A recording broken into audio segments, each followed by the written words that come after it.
you've also ventured into the stand-up world, correct? Yeah, yeah. So how's that going? Things that I've done, like I was really present on social audio. There's a lot of social audio apps, and I've done other speaking engagements where like I've, been in front of people, speak. I've emceed events for like women's groups in Philly when they've had their events.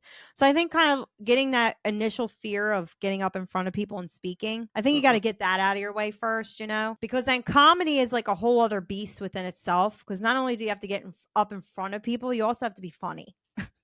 Yeah. And they're going to tell you if you're not. Before I even knew that comedy was for me, I'm glad that I did what I was doing and like, talking about, being a speaker for inspiration and doing all the jobs that I did in the past. And I still do them because I think that's what helped me make this a little easier. So then it just comes down to, writing your shtick and just getting up there and doing your thing. But I'm the type that gets nervous beforehand and then I get up there and like a switch flips and it just goes away. That seems to be working out for me. If that's how it's going to be, I'm good with that. I can deal with that. My first event was we did Currens in Wildwood and it was great, and I feel like you're your own worst critic. So for sure. Having that feedback from people was nice, saying, I did such a good job and that. So now I have an upcoming show in October with Joe Conklin. So Where at?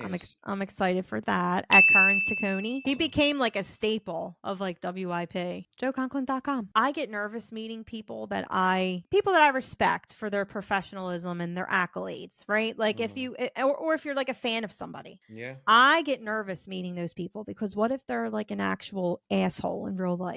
Then it kind of just ruins your whole vision of that person. So not that I thought he was an asshole, but I just always get nervous meeting people just in case they happen to be like an ass. But he was the sweetest man on earth. And he was especially if you have to work with them too. Yeah. Right. And then I'm like, oh my God, like what if he's a total you just like things go through your mind. But he was the sweetest man and he was so nice. He's like, so I heard you're a newbie and very like just giving me the opportunity. I'm forever grateful. So I can't wait. It should be a fun time.